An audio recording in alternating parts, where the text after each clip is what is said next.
You're listening to Permission to Heal, proudly brought to you by Ally Therapy, where brave human stories around mental health meet expert insight. And I'm Kelly, your host and registered psychotherapist at Ally. Join us in a space to speak freely, connect deeply, and heal in community.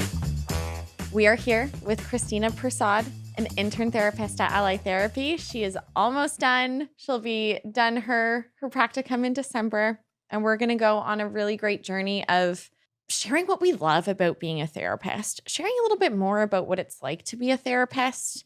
And we're going to debunk and talk about some myths and misconceptions about therapy. Welcome to Permission to Heal. Thank you. Let's hear a little bit about yourself first. Why are you a therapist? Honestly, it comes from, I think, for the most part, being able to just connect with people. I've always loved being able to do that. Truthfully, where it did start was I was in grade 11 and I did a co-op placement at a rehabilitation center. And just being there, I was there for a year and I got to watch each cycle of, let's say each cohort go into the rehabilitation center and just getting to see individuals who were so ready to heal and just so prepared to start that journey of recovery, and then seeing the tail end of it of oh my goodness, wow, you really put in the work and this is what therapy can do. It can really transform lives. And from then on I was I really want to be a part of that. And so after that I went to U of T, did my undergrad in majoring in mental health studies. And I did a double minor in anthropology and sociology just because I really wanted to understand people and how society sees people and how culture plays a role in that. Which now looking back at it was a really smart idea to become a therapist. And then I went back to that rehabilitation center. I worked as an intake coordinator, and once again I got to see a little bit more of that firsthand experience of, when individuals call in and it's, they're ready to seek help. And having that first phone call with them, and it was one of the most inspirational things. And so ever since then I was okay, yes, I want to be a part of this throughout their journey, not just, when they come into treatment. I want to be able to take them all the way and be a part of that. Sounds like you were made for it. Imposter syndrome does get the best of you sometimes. It is part of the process. That's one of my, I have some passion points.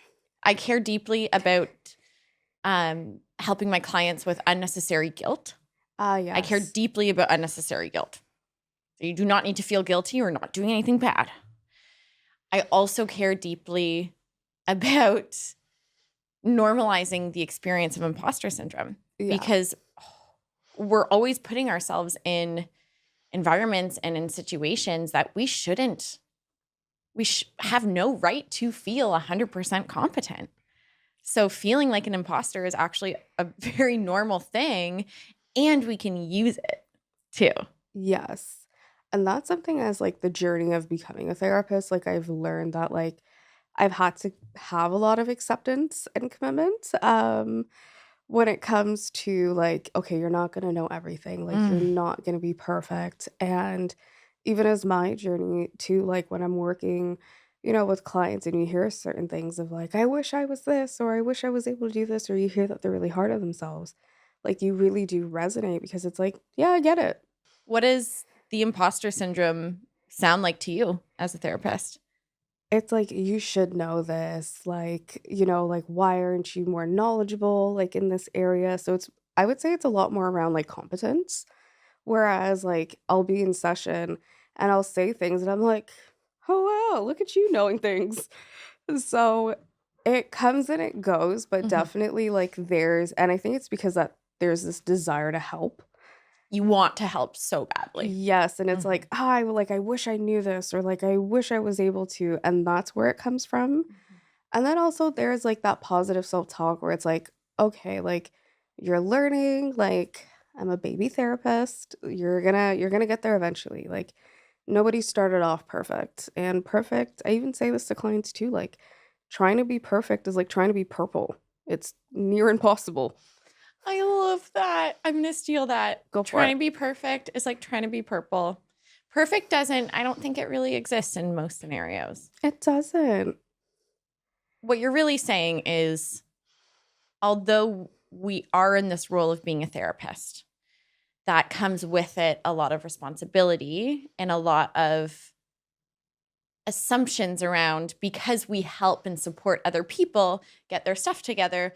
We've already done all of that. And we're sitting here just fully self-actualized and as our ideal selves. But you're saying, nah, we're humans too. We are, like, a lot of the times we're growing with you. Like, do we show that in session? No.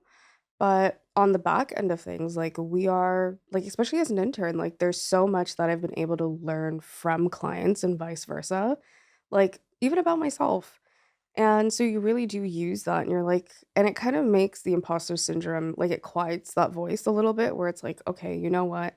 You're on this journey too, like, you're learning, you're an intern." Yeah. I always like to give the new therapists the advice of, you're not supposed to know how to do this yet. Honestly, You're yeah. really not supposed to know, like, you're not expected to know how to do this yet. And as therapists, part of what I love so much about this field is the knowledge that I'm going to go through my future career, never knowing everything and always having an area to learn. And to me, that's so exciting. It is. Like, I am a true, like, lover of learning. I can tell by your undergrad, U of T, you got your major, you got your double minor. I can tell. And it's, like, just learning, like, new things, and especially because, like, in the realm of mental health, there's so many areas, like, there's grief, there's anxiety, there's depression, there's trauma, and even within those, like, there's so many umbrellas. Like, there are umbrellas and there's so much within those.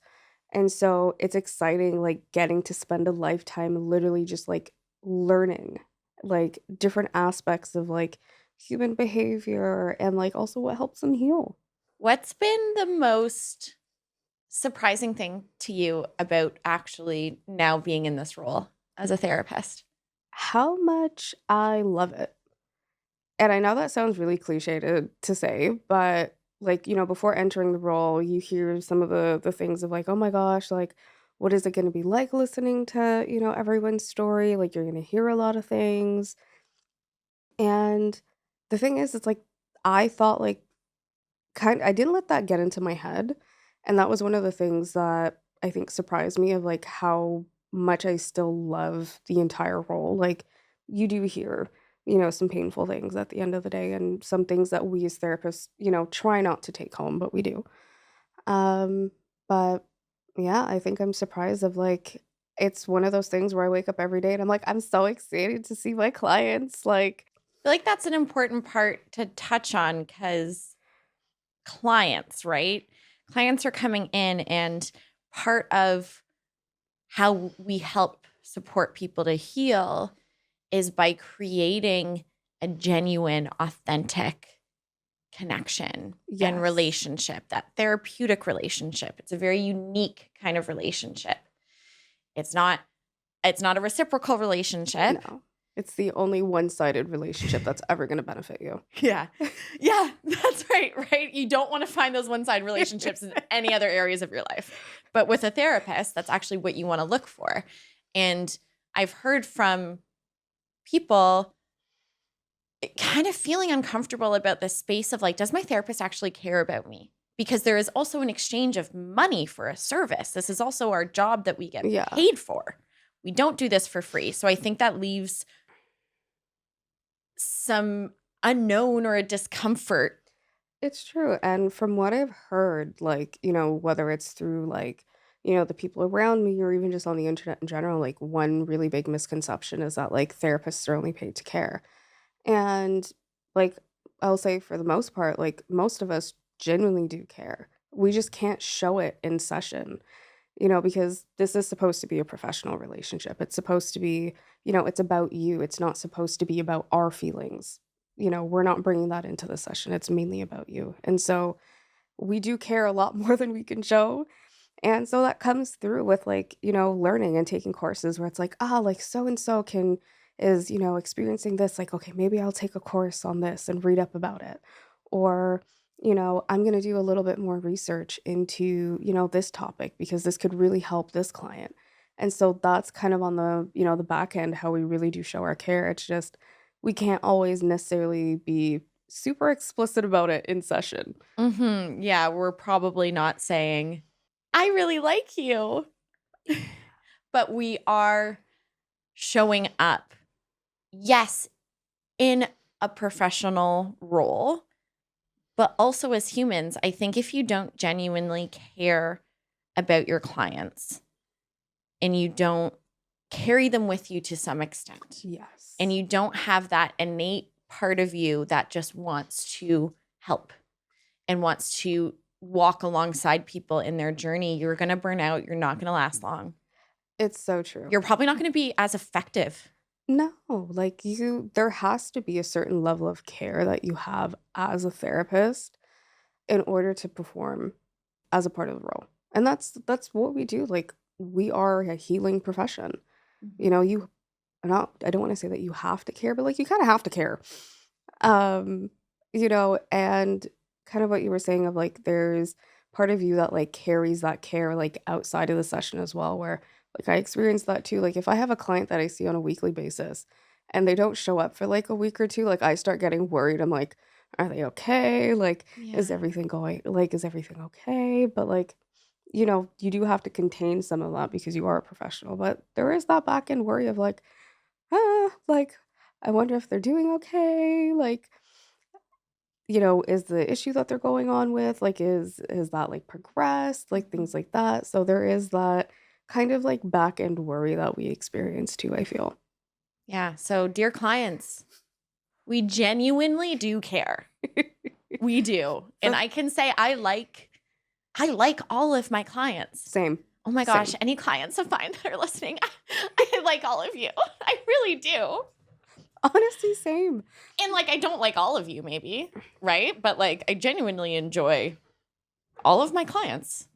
I do too. Like I genuinely look forward to like I'll look at my schedule each day and I'm like, okay, ooh, I'm seeing this person and this person. Okay, we're gonna work on this. And like I'm looking forward to what they have to to hear about that or, things like that. So it's yeah, and you do build like those connections and it's so true. And I think another thing to talk about, surprising aspects of the role is sometimes you don't have to go into the interventions and go into, CBT and DBT and, all the different modalities. Sometimes just being present and genuinely listening and validating and reassuring someone does so much. Where Yeah. sometimes on the back end, you kind of feel like, did I really help you? But the client is very much like, "Oh my goodness, yes." Like, just you showing up and you being there and just listening to me, like, that meant the world. Because some people don't have that. That is such a good point because I think another part of humanizing Yeah. ourselves, humanizing therapists is, at least for me, I really need to dial down my personality and desire to fix and take pain away. I want to go in and I want to take all that pain away from my clients, but you can't. You literally cannot. Yeah. You can't do it. And it's an uncomfortable space for us to be sitting with the pain of our clients and not being able to fix it. Again, that shows how much we do care. Oh, it's honestly, like, one of the worst feelings in the world where it's, like, that helpless feeling of, like, I just wanna take your pain away, like, in any way, shape, and form, but there's also and that's the personal side of you, and then there's the, I feel like I'm being a therapist cliche and going into parts work. So there's, like, the personal part where it's, like, I wanna be able to take your Yeah. pain away, like, in any way, shape, and form, and then there's the professional side where it's, like, "Okay, I get it, like, we're gonna have to sit with this, like, this is like, I can't," like, and sometimes, like, as therapists, like, those 2 parts of you feel like, the 2 voices on your shoulder, Yeah. like, going back and forth. In life, pain is unavoidable, It is. right? Like so much of what we sit with our clients, it makes so much sense. If you lose someone who's really important to you in your life, how dare I try to make you feel less sad about it? Yeah, How that's dare I true. try to take that away from you? Or if you're going through something that's really stressful or something that is causing a lot of anxiety, of course you feel like that. Or if you're going into something really scary for you, of course you're going to feel scared. Yeah. It does feel sometimes invalidating to want to take some of that emotion away. What I also think about and what I refer back to is there's this really cool research around what is transformative and where change comes from and healing comes from in Mhm. the therapeutic relationship. And it's much less, I forget the numbers, but it's something like 80 or 90% is that therapeutic relationship, is that connection, is that Yeah. space where we're not applying an intervention, we're just being a human that is playing that role of I am here 100% for you. Because you said it, right? Some of our clients don't have that. And so that is the power of therapy. Like, yes, we have all of this training and experience and expertise and knowledge about stuff that we can help you apply to, but we also know and want to play that role where we're just here human to human as well. And that's Yeah. a skill in and of itself. And that's where most of the transformation in therapy actually comes from. Science says it. The research says it. I'm not making it up. Funny you mention that because even, in our textbooks, the things that we learn, prior to going into practicum, they tell us that like majority of what makes or breaks like a therapeutic journey for someone is that relationship, that therapeutic relationship. And it's understandable. It's your ability to feel seen, to feel heard, to be understood, non-judged. Some folks really don't have that.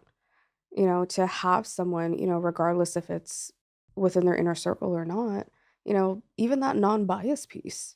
Some Yeah. individuals just want to, have that unbiased like perspective, especially Mhm. when it comes to relationships, actually. Mhm. Yeah, I'm thinking now of, clients who, maybe younger clients who live with their parents, right? And it's not a safe space for them to talk about the stuff with their parents or maybe with their friends. You get this very passionate opinion, which Yes. turns into noise a lot of the time, where we do play such an important role to be that kind of outsider that's not in it. Yeah. Let's get into some myths. Okay. Going to therapy is a weak thing. It's for weak people. It means you're weak. Oh, as a therapist hearing this, you're kind of like, nah, because this is like one of the biggest misconceptions. It's probably one of the strongest things that you can do to acknowledge that something's, going on and then to actually go and do something about it. That takes strength, to admit that you're not in the best place. And I understand where part of that myth comes from. I come from a culture that therapy isn't necessarily a normalized thing. You hear, oh, well, I'm going through this, or, I have anxiety, I have depression, just toughen up. Or, like go talk to someone else or go talk to a friend, or, oh, well, back in my day, we didn't have therapy. And those are in so many ways invalidating things to hear because truthfully, in today's day and age, like most people want someone to lean on, like, and someone to talk to. And, like I said, like in my culture, like, it is seen as something not as normalized, Mhm. but and it comes from a place of like, okay, you should be able to have that resilience or you should be able to do it on your own or that notion of, okay, in our parents' generation, they didn't have it, so you'll be fine if you don't have it. Like, look at how many generations of people didn't have therapy, and look, they're fine. Exactly. What I guess the truth is humans suffer, right? If we're comparing mental health to physical health, we would never be like, oh, you went to the doctor for random pain you're feeling in your appendix area. Like, Yeah, oh, that's weak. You should just like not. The truth of your body is your body experiences illness that you need support with. And the truth of being a human is that our minds also experience illness sometimes. And even not just illness, life can be a lot. it can be. Yeah. And it's the smart thing to acknowledge here's an area where I need help and then actually to get that help. Like to me, it's just if you're denying the role of a therapist or the role of getting that kind of mental health support, you're denying effective living.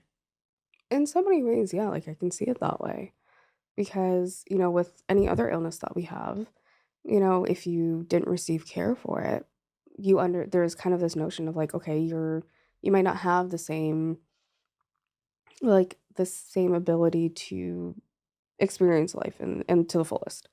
I know it's the same thing like depression or anxiety, like those concerns really can impact your life. And that's kind of like the basic too. There's so many others, there's trauma, and not being able to address that really does impact so many areas of your life, work, your ability to perform, your relationships, just daily functioning even. And so not being able to address that, it's it really does impact you in so many tough ways. Yeah, I see it a lot where when things aren't addressed, when you do kind of when people take that approach of I'm just going to push through it, I'm just going to shove it, it will come out. It will start seeping. I don't know why I like this metaphor. It'll start seeping through your pores at some point in your life. I work with some people in their 50s, 60s, and we're trying to unravel and unpack a lifetime of avoidance of things that has now come to a breaking point of suffering. And if you can be more proactive about it, you can avoid that Oh yeah. because that works hard. That works hard. Oh yeah, and sometimes in therapy, like a lot of times, like folks don't realize until they actually sit there and open up, like how much they've been carrying. Yeah.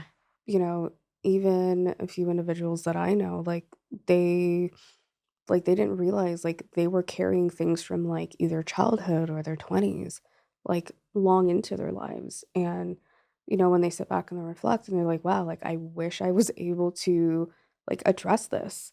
Like back then, or I didn't realize how heavy this was, this entire time. So therapy is not weak. It is a strong thing to do. It's a smart thing to do. It's an effective thing to do. It's a logical thing to do. I'm not sick enough or things aren't bad enough for me to go to therapy. Before entering the field, this was something that I thought as well, where it was like, okay, you have to be kind of like at your wits end. Things have to be, you know, a cliche scaling question. Things either have to be like at the opposite end of the scale for you to go to therapy and receive help. And the truth is, it's kind of just understanding, okay, like what is your threshold?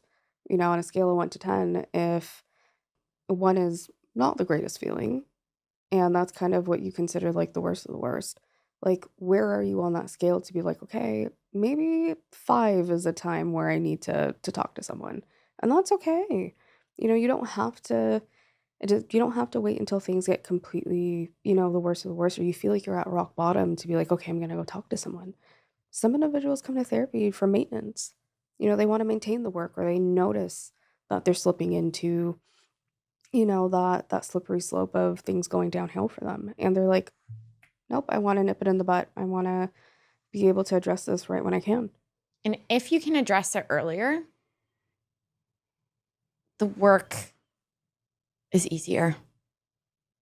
The more that you kind of let things go and the more that you get entrenched in things, the harder it is to work your way out.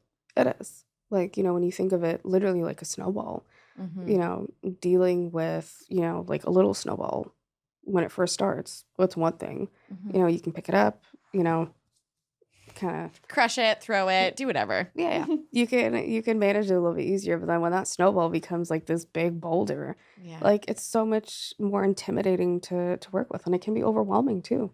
Do you have clients come to you that just want to try out therapy? Yeah. Like that have no specific goals or real suffering. They're just like, yeah, I just want to do some like exploration and Oh yeah. Like yeah. there's, a few folks that I've talked to where they mainly just wanted to be like, okay, I want to work on self-growth.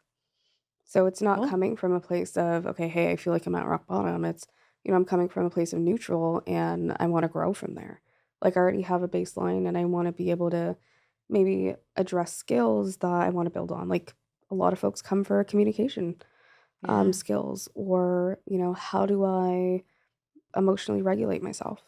You know, Therapy also can be that as well. It's not always kind of addressing a problem. It could also be like, hey, I want to build these skills as well.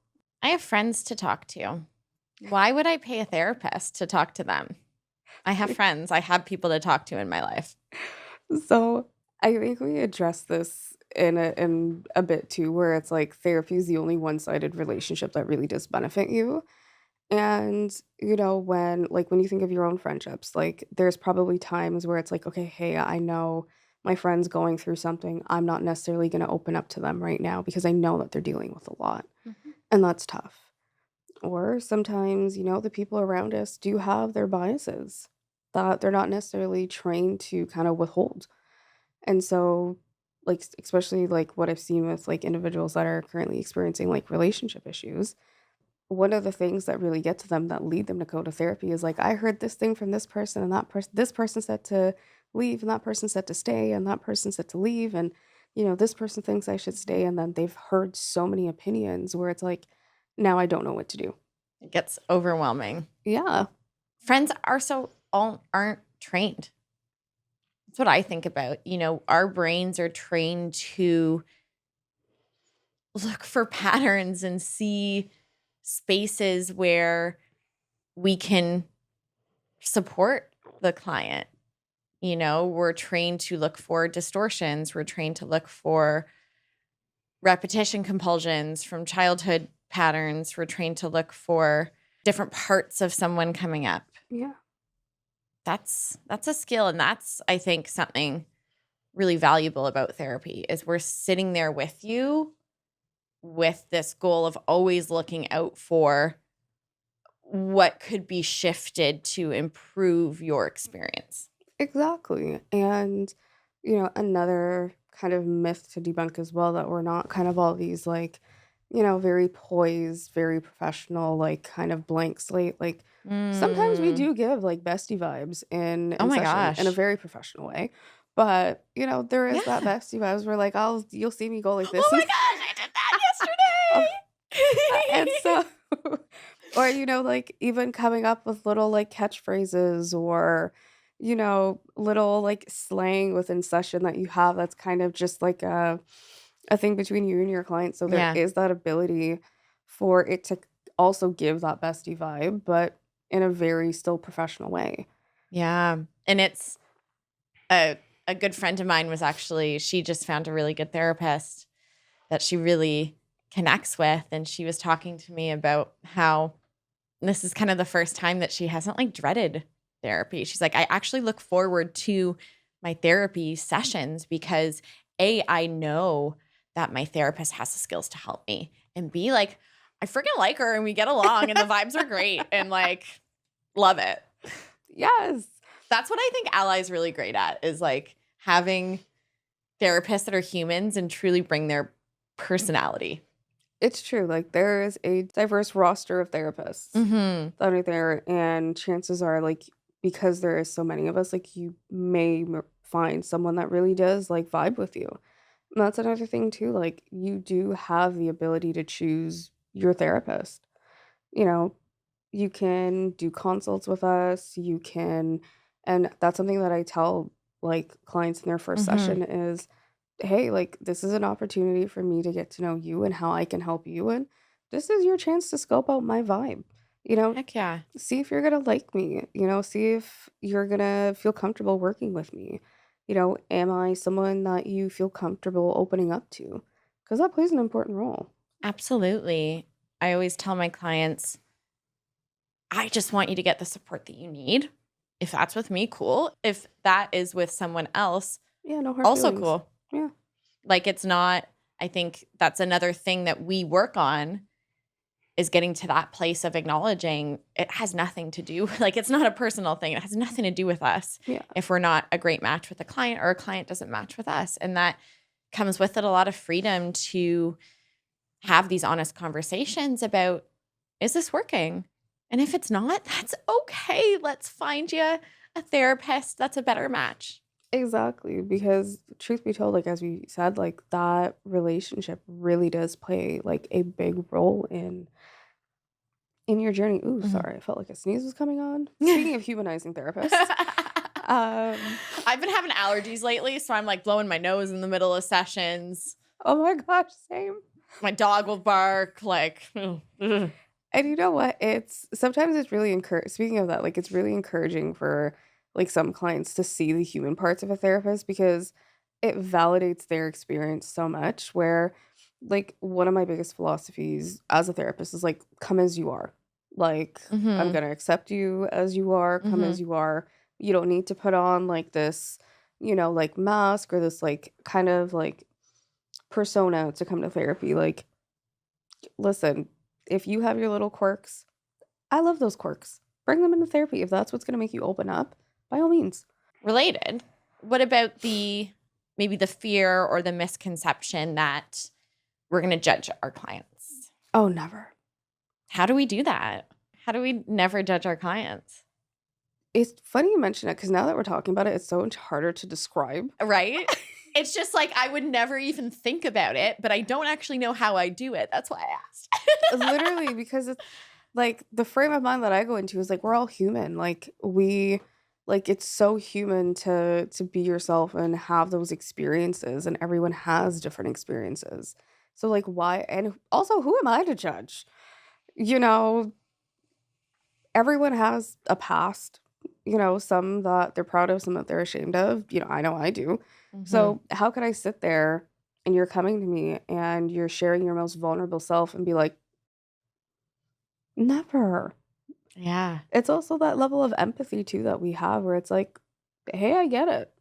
Yeah, I think part of the how for me is because you are always thinking about the client as a whole, Yeah. right? When you're with the client, you're thinking about their past and what they've been through and who they are today and what their life is like. And so you have, for any choice that they make, you get it. You understand why they did that. Yeah. Like there's that empathy piece where it's not Yeah. just like what you did, but why you did it and or why you do or why you think that way. Yeah. And when you understand that why, it's like, how could I judge you for that? Yeah. I get it.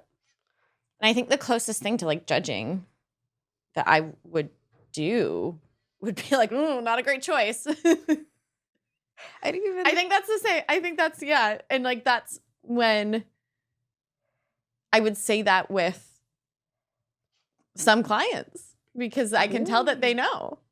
It's like, ooh, yeah, that was not a great choice of yours. They're like, oh, yeah, I know. It's like, Really? okay. Okay. Do you find like you are able to do that with clients that you have like a lot more rapport I with? think so. Okay. Yeah. And more of that playful kind of bestie vibe. And you know what too? Like some clients do prefer like the more validating reassurance approach, whereas some do prefer like you to call them out. Are we allowed Yeah. to curse? Like call them out on their shit. Yeah. We can swear a little bit. Okay. Yeah. That's another thing that you're allowed to curse in therapy. Oh, I get heck that yeah. question all the time where it's like, am I allowed to curse? And it's like, as long as it's not at me, go for it. Yeah. And then that kind of opens the door to like sometimes maybe then like I'll throw out a little swear word, which makes it fun for me. Oh yeah, no, like we definitely match energy.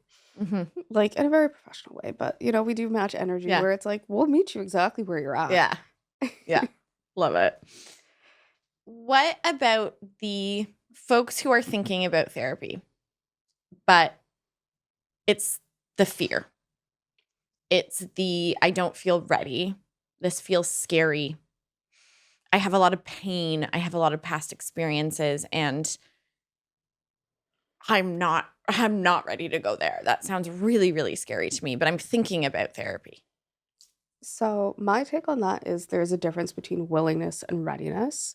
Like if you're not willing, that's one thing. Like it's like a hard stop. We're like, no, we're not even questioning it. And that's something that maybe if you're not willing to do it, maybe therapy at this time is not the best idea. But if you're ready, there is that bit of a willingness there. It's just there's fear there as well. And it's understandable. Like therapy can be a pretty scary process for a lot of folks. Feels like opening Pandora's box. The thing is, though, with a therapist, you have someone that's trained to walk you through that. Where is this fear coming from? You know, Also teaching you grounding techniques of when you feel like that fear is taking over and it becomes this overwhelming experience. Okay, let's bring you back to the present. Mm-hmm. You're walking through, in so many ways, those first bits of therapy for some folks that do find it scary. You know, it's like walking through a haunted house, but you have like, someone with a shield and tour guides and, like a flashlight and all the Mm-hmm. different tools and a whole utility belt that's going to be able to help you Mm-hmm. for whatever jumps out. And so that's my take on it is that willingness we can't do much about. If you're not willing to do therapy, and this may be a good time to reflect. Why aren't you willing? What Mm-hmm. are those roadblocks there? Mm-hmm. Whereas if you are ready and you are having that fear, which is totally understandable, you know that we're here to help guide you through that and we're prepared for that as well. Mm-hmm. We do come into therapy, you know, with the idea and the understanding that, hey, this is a really scary experience for you. How can I help you through that? What's going to make you more comfortable? And having those conversations. And, you know, just want to preface by saying, before we kind of get into all of like the deep things in therapy, a lot of it is just building that relationship with you. And that's kind of how we ease you into it. It's getting to know you, getting to know a bit more about you. So when you're ready to go into that deep dive into, what you really came to therapy about, we can start there. We start at your pace. We're here for the fear. You're scared? Let's talk about it. It's not news to us that therapy can be intimidating and scary. We know that. And we're, like you said, we're ready. We're ready to take things slow. And I don't think any good therapist would put their clients in a position that they're not ready for. And No. even if we're being experimental and we're dipping toes, we're also always assessing when do we need to come back. Yes. So I guess to those clients that have that fear, it's you don't need to go there yet. Nope. You can start with that fear and we're here for it. And we will take it at your pace. Yeah, like even, a bit of self-disclosure, like when I first started my therapeutic journey, this is before I did my training, like it took me maybe like 2, 3 months to before I was able to like actually open up about like trauma and what was going on. But within that time, the therapist, she didn't rush me. We kind of just talked about whatever I wanted. And that's also another thing about therapy too. This is your session. We're there as a guide, Mm-hmm. but sometimes we're walking along with you, sometimes you're leading us. Mm-hmm. And that's it all depends on the approach of the therapist too. Some therapists do allow clients to really do take the lead of the session when they want to. And so you can go at the pace that you want and we're there to guide you and also be that safety net of if you feel like you're going too far to be like, okay, hey, window of tolerance is the thing that comes to mind. Like that's something that we really do keep in mind of, okay, hey, is going down this path gonna lead you to dysregulation? And if you do become dysregulated, opening up, we're also teaching you skills and also guiding you through how to regulate yourself once again. Mm-hmm. Yeah. Even getting window of tolerance, we're talking about that nice state of arousal where I call it I'm just ready, Yeah. right? That's like everything's feeling fine. I'm ready to do the things. I'm ready to do life. Where we have our over arousal, where you're worked up, more panicky, Yeah. and then under aroused, where you have kind of more of those depressive symptoms or states or dissociative states sometimes. And yeah, we're looking for the signs to keep you in that nice window. That sweet spot, yeah.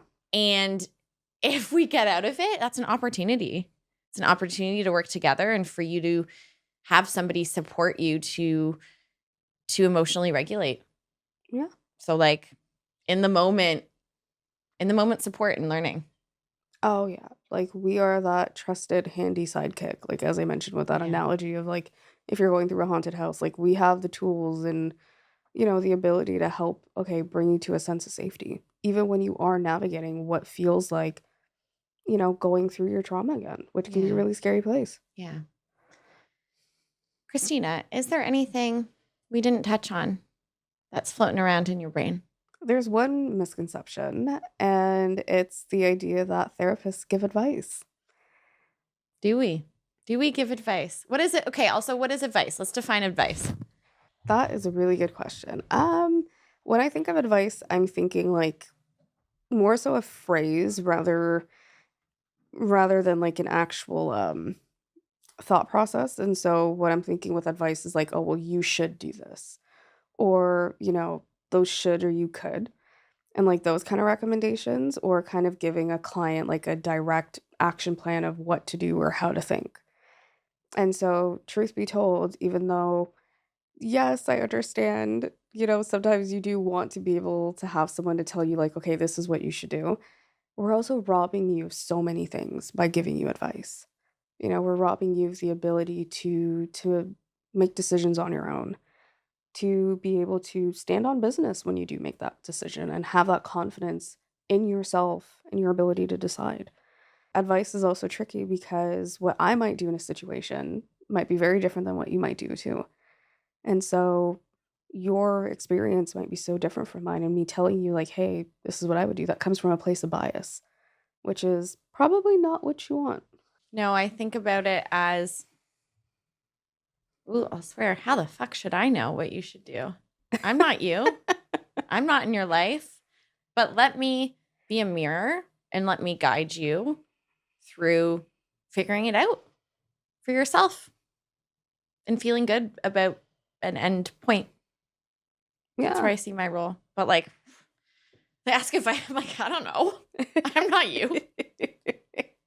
Or I'll, kind of, sometimes when clients ask, yeah, what should I do? I'll just give them back what they gave me. It's like, well, it sounds like you're feeling this and you're thinking this. So what do you think? Sometimes that's really important for some folks too, just to hear back their thoughts Mm, and to have their thoughts mirrored to them. And when they hear it out loud from somebody else, because it's like, I'm not saying anything really different than what you no, said. I'm saying the exact same thing. But then when they hear it back, it's like, oh, okay, no, maybe I shouldn't. that is called processing, right? I love seeing processing happening in real time. And that's, when we do have those times with clients where it's just them sharing their stories and we're just more listening, that's Mhm. also processing. Like Yeah. your brain's figuring it out, and that's where we love seeing that ability in our clients, right? When we can sit back Oh, and we can watch the yes. processing happen, and then the client comes to that, and I just got goosebumps. That's the best. It's the best thing in the world. Oh Mm, yeah, no, it's our version of a touchdown. yeah. And Like, I oh, you got there. like, yes. Um, We like our job. oh, love it. Love it, love it, love it. Like, I love seeing the light bulb go off. Like I will never forget it where like a client's face will be like, Oh, and it's the most satisfying thing in the world. And internally, you're just like, yes. But on the outside, you're like, and so how does this feel? Now that you've come to this realization. or bestie vibes, you might be like, I Yes. loved that. That was amazing. Like, My favorite lately is clients who will be sharing about something in the present, and then they take themselves through, because I've taken them through it so many times of, and I think it reminds me, it feels familiar to this thing in childhood, but like I know that I'm not that child anymore. And like I have these skills now, when they do that kind of psychodynamic approach of yes. taking it back and then doing some updating, or when they start using parts language, if we're using IFS, they start to internalize kind of what we've been sharing with them. Oh, it's such a Mm, proud moment. just delicious. You feel like a proud mom where it's like, you've listened to me. You really listened to me. I love it. And it's like you're seeing and and you're hearing the changes, like, and it's like those golden nuggets when you get to reflect back to a client, like, hey, like, have you noticed you've been talking about yourself differently? And they'll sit Mm. and they'll realize, like, oh my gosh, yes, I am. Like, I'm using a lot more positive language about myself. And they have that realization where it clicks, where they're like, whoa, like, who knew? Yeah. Like, who knew within, how much matter of time that like I would have been able to think about myself in a different way and talk about myself in a different way. And now they're so motivated to be like, okay, I'm going to change my behaviors too. because I see myself in such this positive light now. It's beautiful. It is. Oh, so good. So our podcast is called Permission to Heal. So I ask all my guests to send out a permission to listeners. So somebody, maybe a potential client, a listener who is wanting to learn more about what it's like to be a therapist and is feeling maybe fearful about therapy or kind of unsure about therapy or has those misconceptions, send out a permission to something to them. This is your permission to put yourself first, to get the care that will help propel you into the best version of yourself. I love it. Thank you so much, Christina. Thank you, Kelly. This podcast is proudly brought to you by Ally Therapy, where we believe that shame shrinks when we share our stories in safe spaces and that every Canadian should have access to affordable therapy. Join the over 38,000 Canadians who have found their perfect therapist match through our personalized matching quiz at ally.io. That's ALLI.io, because you always have permission to heal.